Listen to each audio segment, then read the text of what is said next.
5 वो प्रबल लक्षण बता रहा हूं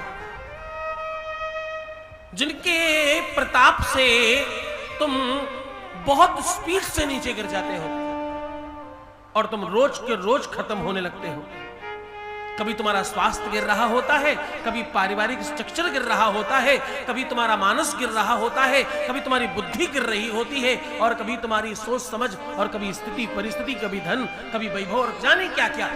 हाँ, वो 5 लक्षण बताने जा रहा हूं तुम्हें।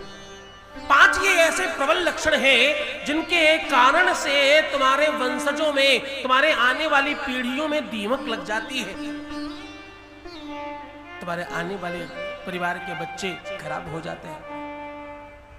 वो 5 लक्षण बताने जा रहा हूं। सबसे पहला लक्षण, तुम्हारे घर में किसी भी तरह से ये वाली गंदगियां नहीं होनी चाहिए। पहला लक्षण क्या? मैं जो बताने जा रहा हूं इस प्रकार की गंदगियां तुम्हारे घर में नहीं होनी चाहिए। मैंने कई बार कहा है, इस बार थोड़ी स्पष्टता से समझना। तुम्हारे घर का सबसे पहला पावदान, ये क्या है? ये शुद्धि और अशुद्धि के बीच का मीडिएटर है। क्या है? मध्यस्थता करने वाला एक कोई सामान जो अशुद्धि और शुद्धि के बीच में खड़ा है। 98% लोगों के घरों के पावदान या तो अतिशय खराब और गंदे पड़े हैं, और या तो कटे फिटे बेकार पड़े हैं, और अथवा है ही नहीं। ये दोनों ही अच्छी बात नहीं है। गंदगी में आपके घर में जिस कपड़े से, जिस टॉवल से तुम स्नान करने के बाद पवित्र होकर, शुद्ध होकर परमात्मा की पूजा करने के लिए अपने आप को विशुद्धता का सूचक मान रहे हो, जिस कपड़े से, जिस वस्त्र से तुम अपना अंग प्रक्षालन कर रहे हो, अपना शरीर पोंछते हो, वो बहुत अतिशय मलिन नहीं होना चाहिए। सही तरीका क्या है? सही तरीका है भैया, नित्य धुले हुए वस्त्र से आपको अपना शरीर पोंछना चाहिए। ये क्या है? एक तरफ तुमने शुद्ध किया अपने आप को, और दूसरे वो काली नीली पीली तौलिए से, जिसमें मतलब मैं सच बताऊं तुमने क्या ही कर रखा है उसमें, उससे अपना शरीर पोंछ रहे हो, नहाने के बाद और अशुद्ध हो रहे हो। ये अच्छा नहीं है। तुम्हारे घर के कर्टेन्स यानी जो पर्दे लगे हुए हैं, ये तुम्हारे घर की पहचान है, ये तुम्हारे घर का वैभव है, ये तुम्हारे घर की रईसी दिखाई पड़ती है। इससे दीवारें अच्छी ना हो समझ में आता है। घर में तुम्हारे फर्नीचर कम हो तो भी चल जाता है, जमीन में बिठाओ आनंद लगता है, लेकिन कर्टेन्स जो पर्दे हैं ये बाहर की हवाओं को छान कर तुम्हारे घर लाने का काम कर रहे हैं। ये फिजाओं में तुम्हारा नाम रोशन कर रहे हैं। ये खिड़कियों से जो लोग झांक रहे हैं बाहर से, तुम्हारे घर में झांकने वालों को रोकने का सबसे बड़ा काम कर रहे हैं। इस पे बड़ा मानस है। हाँ, लोग तुम्हारे घर में झांक रहे हैं। आजकल लोगों को बहुत आदत है दूसरों के घर में झांक कर देखना। झांक कर मतलब केवल वैसे झांक कर नहीं, आपकी अंतरंग बातों को जानने के लिए लोग बड़े लालायित रहते हैं। पर्दे इसमें सहायक हैं, प्रत्यक्ष अथवा अप्रत्यक्ष रूप से पर्दा इसमें बहुत सहायक है। 98% लोगों के घरों में पर्दे अच्छे नहीं हैं, वो अपर क्लास लोगों को छोड़कर। और जिन घरों में वो टाण बनी है ना, वो टाण वाला पर्दा तो कोई मुझसे गंगा जी में खड़े होके कह दे तो भी मैं ना मानूं कि ये कम से कम सालों साल से नहीं धोया गया होगा। कौन सा वाला पर्दा? वो जो टाण के ऊपर लगा है। टाण समझते हो क्या? क्या बोलते हैं उसको? टाण ही बोलते हैं। वो दीवार पर एक छोटी सी छत जैसी बना देते हैं, उस पर सामान डालकर रखते हैं और उस पर पर्दा लगा देते हैं। और चादर जिस पर तुम शयन करते हो, रात्रि में जब तुम शयन कर रहे हो तो बहुत सारी अलौकिक शक्तियां तुम्हारे शरीर को चार्ज कर रही हैं। गौर से सुनना, मैं तुम्हें वेदांत उपनिषदों की गंभीर बातें सरलता से बता रहा हूं, इसलिए मजबूती से सुनना। जिस पर तुम शयन कर रहे हो रात्रि भर, तुम दिन भर थक गए, तुम्हारा शरीर अब काम का नहीं रहा, अब तुम कुछ कर नहीं पा रहे हो, तुम सोगे और सवेरे चैतन्य हो जाओगे। कैसे? कोई अलौकिक शक्ति है जो तुम्हें चार्ज कर देती है रात्र में। वो अलौकिक शक्तियां तुम्हारे संबंध में होती हैं उस समय, तभी तो तुम स्वप्न देखते हो। विचार करो कि तुम सोने के बाद कहां जाते हो, सोने के बाद क्या हो जाता है जो तुम्हें कुछ याद नहीं रहता। आंख बंद करने के बाद तुम कैसे बेहोश हो जाते हो, ऐसा क्या होता है तुम्हारे साथ, और वो रोज तुम्हें क्यों करना पड़ता है। शिव महापुराण कहती है तुम रोज 24 घंटे में कम से कम 1/4 टाइम सोने के लिए निकालते ही हो, और निकाला चाहिए। कितना? 1/4। कलयुगी चतुर्गुणा भूयात, जितना सोते हो उससे 4 गुना ज्यादा भगवान ने तुम्हें टाइम दिया है। कलयुगी चतुर्गुणा भूयात, 6 चौको 24 घंटे होते और 6 घंटे सोना चाहिए। तुम 6 घंटे शयन के लिए लगाते हो, और वर्ष में एक बार योग निद्रा साधना करनी चाहिए, जिसका आज टाइम है। आज वर्ष में कम से कम एक बार तुम्हें देवादिदेव महादेव के इस दरबार में, इस शिव उपासना में सम्मिलित होना चाहिए, ताकि तुम्हारे वो शारीरिक रूप में जो भी अंग प्रत्यंग रोम छिद्र मर चुके हैं। मैं क्या कह रहा हूं, तुम्हारे शरीर का कई सारे ऐसे रोम छिद्र हैं, कई सारे ऐसे रेड सेल्स हैं जो डेड हो चुके हैं, मर चुके हैं। डॉक्टर कहते हैं ऐसा, उनको जागृत करने के लिए। जब तुम दिन भर काम करते हो तो तुम्हारे रेड सेल्स कमजोर हो जाते हैं, हल्के टिमटिमाने लगते हैं, उनकी बैटरी, उनकी इलेक्ट्रॉनिक कम हो जाती है। तुम रात्रि में सोते हो और सुबह चैतन्य उठते हो। ऐसे ही बिल्कुल जब तुम शिव उपासना, शिव पूजन दरबार में खड़े होते हो, जब तुम ये शिव अर्चना पद्धति से जुड़कर अपनी साधना करते हो, जैसे तुम दरबार कह रहे हो, तो तुम्हारे एक एक छोटे छोटे वो रोम छिद्र, वो तुम्हारे छोटे छोटे रेड सेल्स चार्ज हो जाते हैं। क्यों? क्योंकि इसमें भी तुम शयन कर जाते हो बिना जाने बूझे, तुम्हें मालूम नहीं, लेकिन तुम्हारा शरीर गिर जाता है और तुम सो जाते हो। ये कुछ क्षणों की निद्रा सालों साल तुम्हें शारीरिक, मानसिक, आर्थिक, सामाजिक, सांसारिक रोगों से मुक्त करती है और तुम्हें शुद्ध करती, व्यवस्थित करती है।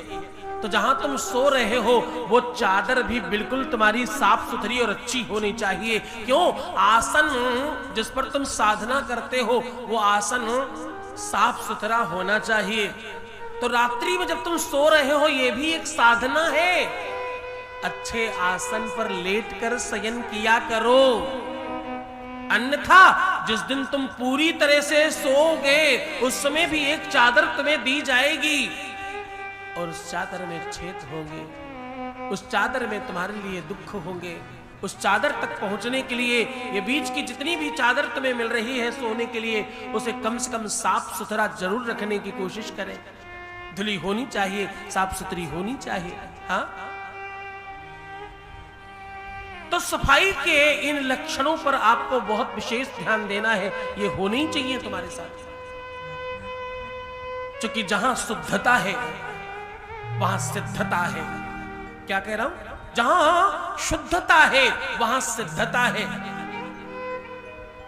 परम शाश्वत शुद्धम, परम शाश्वत शुद्धम, ग्रहण परिकारी पटिकथा, मरीचियामीची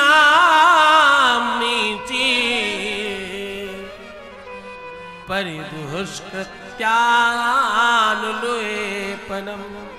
ये सारे के सारे कार्य तुम्हारे जीवन पर मानो चंदन के लेपन का काम करते हैं और तुम्हें सुगंधित और आनंदित बनाते हैं। अब अगला लक्षण और समझिए। अगला लक्षण ये कि रात्रि में सो जाने के बाद उठकर भोजन नहीं करना चाहिए। और रात्रि के भोजन किए हुए बर्तन गंदे नहीं रखने चाहिए, और रात्रि में पकाए हुए भोजन के बर्तन गंदे घर में नहीं रखने चाहिए। ऐसा करने से तुम्हारे घर में दरिद्रता का वास होता है और तुम्हारे घर में किसी भी प्रकार से सुख नहीं मिलता। केवल इतनी सी बात नहीं है, जो भोजन पका रहा है वो रात्रि के शयन करने के वस्त्र भी मलिन पहनकर न सोए, अन्यथा घर की लक्ष्मी है और इसमें बरकत की कमी हो जाएगी, बरकत नहीं रहेगी। मैं बड़ा शर्मा कर संकोच करके कह रहा हूं, हमारी जो माएं हैं ना, इनके घर वाला जो ये झोला पहनती है, अगर उसको आप बहुत ध्यान से देख लें तो इनके सारे आज के साज श्रृंगार पर थोड़ी सी लज्जा आएगी कि एक तरफ तो इधर ऐसा और दूसरी तरफ तो जाने कैसा कैसा। इसको बहुत विशुद्ध और शुद्ध रखने की कोशिश करनी चाहिए। जो भी स्त्री अथवा पुरुष रात्रि में मलिन और खराब कपड़े पहनकर सोता है, उसका दाम्पतिक जीवन और घर में सुख और प्रेम का अभाव हो जाता है। अच्छा नहीं रहता ये। जैसा भी हो, सस्ता हो, खराब हो, उसे धुलकर साफ करके दिव्य बनाकर पहनना है, बस इतनी सी तो बात है। अगला लक्षण, तुम्हारे घर में जो मंदिर है, अरे महापुरुषों, अरे देवियों, मैं तुम्हें किस शब्द से पुकारूं और तुम्हें क्या कहूं, तुम्हें बारंबार प्रणाम करूं तुम्हारी मानसिकता को। जिस परमात्मा से तुम रोज भीख मांग रहे हो, जिस परमात्मा से रोज तुम कुछ न कुछ मांगते रहते हो, उस परमात्मा को तुमने जहां बिठा रखा है ना, या तो न्यूज़पेपर पर बिठा रखा होगा और अथवा किसी सालों पुराने कपड़े पर बिठा रखा होगा। उसे जाने कितने दिनों से धुला नहीं होगा, साफ नहीं किया होगा। उस आसन को पवित्र किया करो, साफ किया करो। जैसे अपने लिए सब कुछ करते हो, वैसे परमात्मा की भी व्यवस्था किया करो। उनके वस्त्र बदलो, उनका आसन बदलो, उनके नीचे की बिछावन बदलो और उसको खूब साफ सुथरा और दिव्य बनाकर रखा करो। और एक बात कहूं, तुम्हारा जो वो मंदिर है ना, उस मंदिर में जो तुमने वो डुप्लीकेट वाला तोरणवार लगा रखा है ना, वो तोरणवार बंधनवार जैसे तुम समझो। नकली डुप्लीकेट तोरणवार लगाना ही नहीं चाहिए पहले तो। अरे तुम श्रृंगार के लिए लगा भी लो, उसे अधिक समय तक मंदिर पर लगाना तुम्हारे लिए नरक का मार्ग प्रशस्त करने की व्यवस्था है। तोरणवार तुम्हें पवित्र बनाना चाहिए। तुम भारतवर्ष के रहने वाले हो और ये तो वैसे ग्रामीण क्षेत्र है, यहाँ पर तो सब अवेलेबल है, सब चीजें मिल जाया करती हैं। पंच पल्लव का तोरणवार बनाओ, न मिले तो किसी एक पल्लव का लेकर तोरणवार बनाओ और हर 15 में, हर 15 दिन में उसे चेंज कर दिया करो। ऐसा करके देखना, तुम्हारे घर में एक अलग कांति आएगी और तुम्हें दिव्यता लगेगा, तुम्हारा घर का माहौल बदल जाएगा। और एक बात, तुम्हारी दीपावली की वो डुप्लीकेट रंगोली पेपर वाली अगर तुम्हारे घर में चिपकी पड़ी हो तो भैया आज ही जाते ही उसे खुरच देना और हटा देना। वो तुम्हारे घर में नुकसान कर रही है। क्यों? क्योंकि तुमने कोई कलाकृति बना रखी है, वो कहीं से कम हो रही, कहीं से ज्यादा हो रही है। ये कृतियों को आप कमजोर मत समझना। इस पद्धति को पकड़कर यंत्र बनाए जाते हैं। यंत्रों में कुछ और नहीं होता, वो लाइन और रेखाओं का सही समन्वय मंत्र को यंत्र में परिणित करता है। क्या कह रहा हूं मैं? तुमने कभी यंत्र देखा है? श्री यंत्र देखा है? तुमने कभी वास्तु यंत्र देखा है? कोई ताम्र यंत्र देखा है? तुमने कोई कभी यंत्र तो देखा होगा। तुमने कुबेर यंत्र देखा होगा दीपावली में। उसमें क्या बना है? उसमें उन रेखाओं का सही समन्वय और सही तरीके से उनका कंस्ट्रक्शन यंत्र निर्माण कर देता है। यानी ऐसी रेखाओं को इस कदर रखा गया कि उससे एक ऊर्जा का संचार हुआ और उस ऊर्जा को एक यंत्र का नाम दिया गया।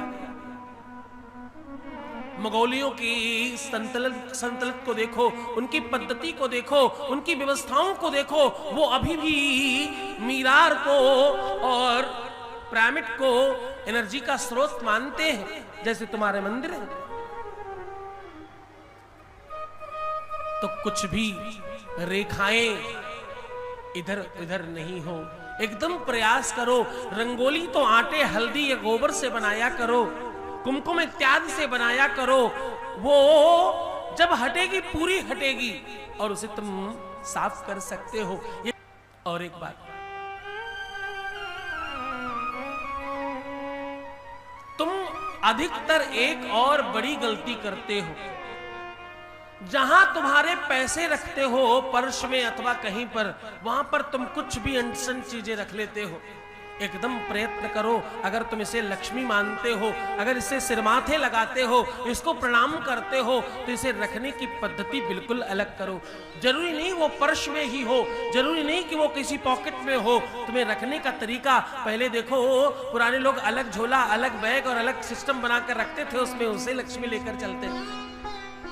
लक्ष्मी की अशुद्धता अच्छी नहीं है। अशुद्ध लक्ष्मी घर आए तो नुकसान देती है।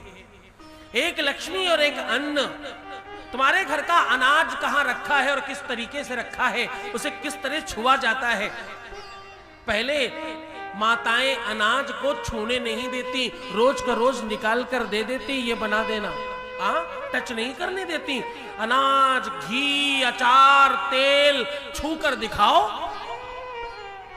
दौड़ा कर पूरे घर में तुम्हारी ऐसी की तैसी करेंगी। पुरानी बुढ़िया बहुत सारी बैठी होंगी, पूछ कर देखो, सब बताएंगे तुमको। क्यों? क्योंकि ऐसा न करने से तुम्हारा बल बढ़ता है।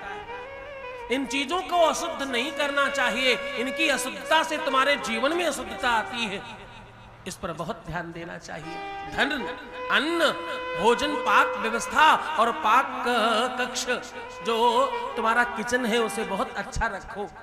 वहां अंट उल्टा सीधा जाकर के, तुम्हारे किचन में जाकर कोई जाए और देख करके अजीब न लगे, दिव्यता लगनी चाहिए। अन्नपूर्णा का वास है वहां। माता अन्नपूर्णा को प्रणाम करते हो तुम। भोजन करते समय तुम मंत्र बोलते हो, भोजन करते समय अन्नपूर्णा को प्रणाम करते हो। और वहां जहां भोजन पक रहा है वहां और शुद्धता होनी चाहिए। ऐसा स्थान जहां का बना हुआ अन्न हम भोग लगा सकें, ऐसा स्थान जहां से बना हुए अन्न को हम परमात्मा को खिला सकें, ऐसी जगह जहां से बनी हुई भोजन की सामग्री को हम ईश्वर को समर्पित कर सकें, वो जगह बड़ी दिव्य और साफ सुथरी होनी चाहिए। आखिरी लक्षण, ये सारे लक्षण तुम्हें मानने चाहिए, ये तुम्हारे मानने योग्य बात है। आखिरी लक्षण, कभी भी अपने बारे में अथवा अपने लोगों के बारे में गलत बात नहीं बोलनी चाहिए। तुम्हारे पूर्वज कहते थे, तुम्हारे जीभ में, कंठ में 24 घंटे में एक बार सरस्वती आती है, तो मानते नहीं।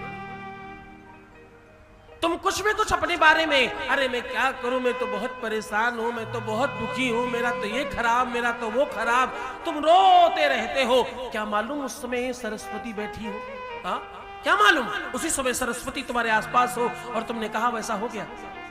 एक बात कहूं, उपनिषद कहता है, जब तुम नकारात्मक चिंतन करते हो और भगवान से कहते हो कि मुझे ये दे दो, तो भगवान सुनता है कि तुम्हें ये नहीं चाहिए। तुम सकारात्मक हो जाओ। तुम जितने लाडले और परमात्मा के प्रियतम होगे, प्यारे होगे, उतना परमात्मा तुम्हें आशीष करेगा और तुम्हारी आवश्यकताओं को खुद समझकर पूरा करेगा। तुम्हें क्या करना है? तुम्हें सकारात्मक होना है और 24 घंटे केवल अच्छा ही बोलना है, बुरा नहीं। जितना हो सके सकारात्मक बोलो। तुम्हारे पूर्वज बोलते हैं हम दुकान बढ़ा रहे हैं, बंद नहीं कर रहे। तुम्हारे पूर्वज जब घर से जाते तो ये नहीं कहते हम जा रहे हैं दरवाजा बंद कर लो, बोलते हम आ रहे हैं दरवाजा बंद कर लो। क्या बोलते थे? हम आ रहे हैं अभी, दरवाजा बंद कर लो। ये नहीं कहते हम जा रहे हैं। हर चीज में सकारात्मकता थी, हर चीज में हम अच्छी बातें बोला करते थे। हम हर तरफ से बेहतर चिंतन करते थे, हर बात में हमारी सकारात्मकता थी। इस कारण हम हर जगह विजयी श्री को प्राप्त करते थे। ये 5 जो लक्षण मैंने तुम्हें बताए हैं, अगर तुमने ये अपने जीवन में डाल लिए तो आप यकीन करना तुम्हें अपने जीवन में कभी संकट नहीं आने पाएंगे।